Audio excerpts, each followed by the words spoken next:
So it's our absolute pleasure to speak to Angie Chacon, Chief Development Officer and co-owner of Private Label Beauty and Wellness, headquartered in Florida. I know Angie personally. I know that she's an incredibly accomplished business leader. I hate to put you on the spot here and make you feel uncomfortable with all of these compliments, but really someone that I personally admire a lot. Very, very accomplished person, and I believe we're going to learn a lot from you in the next couple of minutes. So welcome. Awesome. Thank you so much for the introduction. All right, awesome. So obviously, this conversation is really about understanding a little bit more about the world of manufacturing, specifically from a smaller business lens. So I'm hoping you can share some of your thoughts and ideas of a leader in such a business. Let's go ahead and start with you telling us a little bit more about your business. So, excuse me.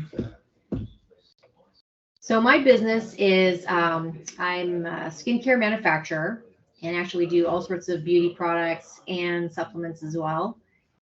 We started, the company in general had started 25 plus years ago. Now it's sort of a merger of a few different companies that came together, and we just have been growing into different, took on supplements a couple of years ago. We're taking on a lot more national brands now, and just really growing into over-the-counter type products, certified organic products, and what have you. So we just keep growing and branching out into different revenue streams. Awesome. Now, before you decided to get into manufacturing, I understand that you were still very much involved in the sale and distribution of products. So do you want to tell us a little bit about that background? Yeah, for sure. So back in 2014, so well, I guess that was about 8 years ago, I started selling retail. Mostly selling on Amazon. I also had my own website, and I was developing my own skincare brand using other manufacturers. I grew quite quickly. I wanted to be able to create products and launch them much faster than I was able to. And that kind of led me down the path of deciding to start my own skincare manufacturing company. And that's sort of how my journey started in the skincare manufacturing world. Right. And having run a successful sales business, a successful distribution business, what might I ask, got you to want to take that plunge and enter a brand new world of all sorts of tricks and difficulties called manufacturing? So by taking on the manufacturing of my own products, it just really gave me an advantage to know exactly what the quality of my product was, really know what the ingredients were. I just had a lot of concern about what other people were saying were in my products were maybe not quite correct. So I wanted to make my products natural. I wanted to make them with a lot of high percentages of active ingredients and good ingredients. And I just really wanted a good quality product, and I wanted to know it was going to work well. And I wanted to be able to get that product in a very short period of time and have it packaged and be able to launch new products really quickly. Yeah. I also was looking to have less money that I would have to have tied up in a manufacturing facility waiting for months for my product to be delivered. So these were some of my biggest concerns, and it just led me down the path of I'm just going to start manufacturing my own products. Wow. And then I understand that you chose to join forces, as your business grew and as you got to the point where you felt, you'd be better off working with others. Do you want to tell us a little bit more about that? Yeah, for sure. So as I grew my company, I was doing quite well. I was working with a friend actually who had a manufacturing facility literally down the street from me. He had been in the business many more years than I had and was further advanced. And I was in that stage of the game where I was going to have to do a lot to get to the next level. I was going to have to invest in a lot of equipment. a lot of implementing a lot of processes, getting an official formulator program that could track everything, get technical people on my staff. So the amount of investment that was going to be required of money and time was going to be considerable for me to basically get to the next level. And I did decide to merge with my friend after working together for about a year. We mutually decided that that was going to be beneficial for both of us, and it was going to help both of us grow. It would sort of shoot me to the next level, and that actually was proven to be a really successful thing, as since our merger a couple years ago, we have just expanded like crazy. So us coming together as a team, putting all our knowledge together, we just have like gone to the next level, and the next level, and next level, and next level. So it has been a real great experience, a lot of learning, a lot of coming together, and just kind of being a powerhouse team. Wow, that's awesome. And do you want to give us some sense of benchmarks or numbers so that we understand where were you before and where you're at now, so that just so we have a better understanding of the scale of the operation? Yeah, for sure. So a couple of years ago, I was running my manufacturing company along with a brand that I owned that I was selling retail, and together that was probably 5 or 6 million a year. My friend was doing, along with his brands and his manufacturing facility, was doing probably in the $30 million a year. So we came together, and I mean, that kind of grew from that to we recently took on a very large contract, which was about a 20 million a year contract to start. So that is going to excel and, you know, pretty much double our business this next year. Just that initial purchase order from this new supplier. So wow, that'll be exciting, and there's a lot more where that came from. So we have a lot of potential to quickly move to $100 million a year company. Wow. So here you are standing before us with a $20 million purchase order. Well done. Congratulations. That's awesome. Yeah, it was really cool. And is that possibly from Big Box? Oh yeah. Yeah. Yep. One of our largest retailers. Wow. Wow. That's awesome. Always encouraging to hear these wins, you know, small business manufacturing. I think this is an incredible success story. And here you are en route to $100 million. This is fantastic. Now, let's talk a little bit about your experience pre the 30 million range. You know, when you were slightly smaller, what was your experience of the business when it was at that 3 million to 5 million range versus the 30 million plus range? I mean, it was quite different. Obviously, I was working with a lot smaller companies, a lot of startup businesses that wanted to just create their own brand. There was definitely a challenge just putting in systems, keeping everything integrated, hiring people, getting the right staff, getting things turned over quickly, making sure all the regulatory stuff is being kept and met. I mean, there's still quite a lot, even when you're small, just the regulatory stuff involved in skincare manufacturing. We're in Florida, which is one of the more regulated states for skincare manufacturing, which can be tough, but it's also really good for the consumer, obviously, because we're required to keep in a lot of things that other states might not keep in. Right, right. So there's been quite a big shift on many fronts. Tell us a little bit about systems, because obviously there's a lot of interest from our listeners and our audience about at what point does the implementation of systems to make things organized for growth, at what point does it become critical? Okay. I mean, I would say my growth up to probably 3 million a year was simple, and I could keep spreadsheets and I could manually keep track of things. After that point, it just became too much. As your number of customers increases, as your number of formulations that you're working on increases, I was desperate at about that 3 million a year mark to need a system to track raw materials, to track my formulas, to track all my ordering, to know, that an ingredient, how much of an ingredient is allocated to like all these different jobs, so I don't over buy that ingredient, or that I have enough of that ingredient. There's lead times for ingredients. So there's just a lot of little things that come into play.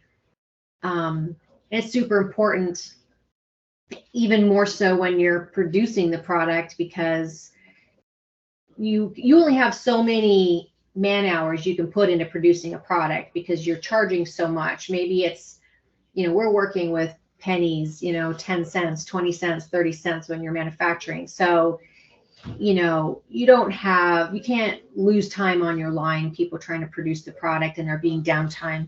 So your turnover from one product to another product has to be fast. The production line has so many, they have a quota, they have to produce so many units per minute, per hour, in order for that product to actually be profitable and stay profitable. So systems are super crucial, especially in our industry, I feel, to just make sure that you're a profitable business. Right. So on that, I'm here having this discussion with you as part of this brand called Partner for Community.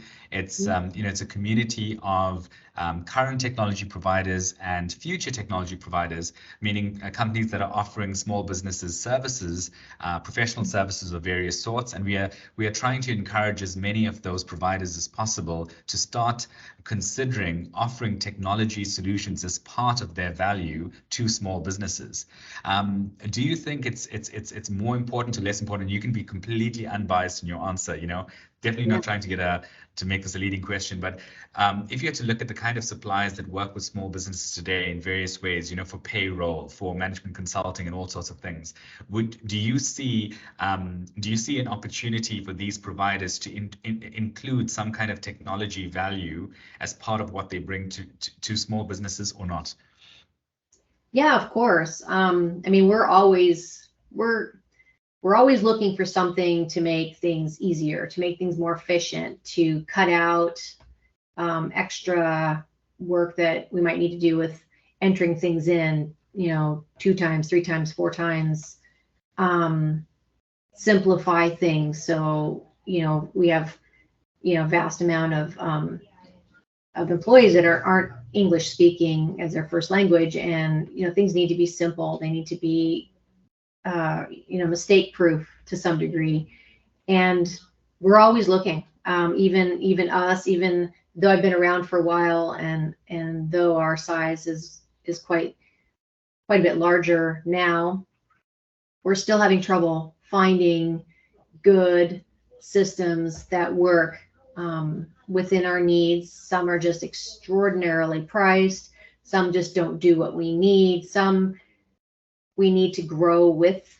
The program needs to grow with us. It needs to have different modules or things that we can add on as the company grows and goes into different directions. We found there's some differences in some of our programs when we were doing skincare, and now that we're going off into supplements, there's some different calculations and things that need to occur that doesn't occur in our current systems and programs. So, I think there's room, because we're still looking for some beneficial programs. That's awesome, and it's always good to hear. So Angie, tell me this: if a professional services provider is looking to sell their services to small businesses such as yours, how important is price in the conversation? I think price is always relevant. We've definitely looked at some programs, and we just have considered that it was too high priced. Of course, everybody's looking at margins and trying to tighten things, but not every program has exactly everything that we need. So there's always some compromise. So if you look at something and it's high priced and it doesn't really have everything that's exactly what we need, we're not really willing to it just doesn't make sense for us to pay that. To be honest, we've actually kind of resorted to having a program custom made for us recently, just because we can't find exactly what we're looking for, and we don't want to pay a ton of money for something that isn't exactly what we need. Right, right. And you mentioned getting something custom built for you. How important is it? Actually, I'm just going to jump back and say one quick thing before I ask the question. Yeah. I run into a lot of assumption out there that just because the system is intended for small business, you can deliver a very out-the-box templatized solution, meaning it doesn't have to have the custom workflows built in or the custom processes written into the system. As a small business owner, can you give us some of your truth? Is it that easy that a template solution can just fit your business, or do you still have the requirement for custom workflow? Yeah, I'd say I'm always having the need for customization of some sort or another. It's just, you know, every business is different. And even my manufacturing company is going to be different from another manufacturing company. And what works for them might not be the perfect fit for us in some ways, just in terms of our workflow. And so customizing has kind of been an option where we've been leaning more towards going in that direction. All right, all right. See, that's very important, because I definitely run into the ideology that's often promoted out there quite aggressively, that if it's a manufacturing business, they're going to use exactly the same workflows and business processes. And it's great, it's heartening to hear that even at the level of a smaller business, you still require your workflows embedded into the system. That's great to learn that from you. And then let's just have you give us some advice here in terms of providers who are looking to service you. What should they be doing better? That's a good question. You know, when I find potential systems or programs, probably the hardest thing for me is to just visually see how it's going to work for my company. Like, I really need to visually see how things get entered in and how easy is it to use, and kind of just that walkthrough demo, so I can see something from start to finish and how it's going to work in the system and what's going to be required. And sometimes it's just hard to do that. I mean, obviously demoing a software, it just takes a lot of time. So if there's any way to simplify it, or I don't know, do that demonstration so it just can be easy. And then if I had questions, like, okay, but at this point, then how can I do this? And then somebody answering that, like a real hands-on is probably what I would need.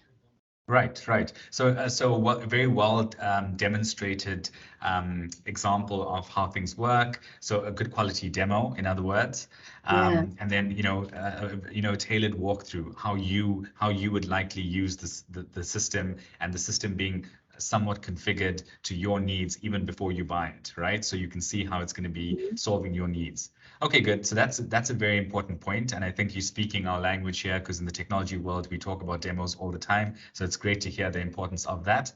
So if I could just go ahead and ask a last question here. There's a whole bunch of people right now that are making some big decisions about how they move forward as as business leaders. They're making big business decisions. Do they take on an additional product portfolio? Do they did they do something similar to what you've done, meaning, integrate vertically into, higher up the supply chain? I know it's a very generic question, but I'll ask it anyway. What are some of the tips that you have for a business leader who's currently making some of those tough decisions about how to, create the next round of growth and possibly even survive some of the more challenging economic conditions? What advice do you have? Okay. I mean, I would say it's always good to know others who are really successful in the field you're in. Know what their successful actions are, know what they did. Know who they know. I mean, that's obviously the first thing I would say. Learn as much as you can. really, in my opinion, super important to be extremely organized. Make sure that everything is tracked and traced and your finances are in order. Know exactly where your profitability is and where your margins are at. And, you should be shooting for a good profit margin and not barely squeaking by with your margins. So whatever you need to do to make sure you're actually doing well, if that means targeting a different type of public for your product, then that's what you should do. That is awesome, awesome, awesome. Angie, speaking to you is always great. I even found a way to do this conversation twice because I quite enjoy the banter. I quite enjoy all what you have to say. Always a pleasure, and I wish you everything of the best in your continued growth. I'm sure you're going to just be taking the world by storm in this next round of growth that you're going to produce with your company, and everything of the best with your venture. And I'm super, super happy that we had a chance to speak with each other. Awesome. Thank you so much.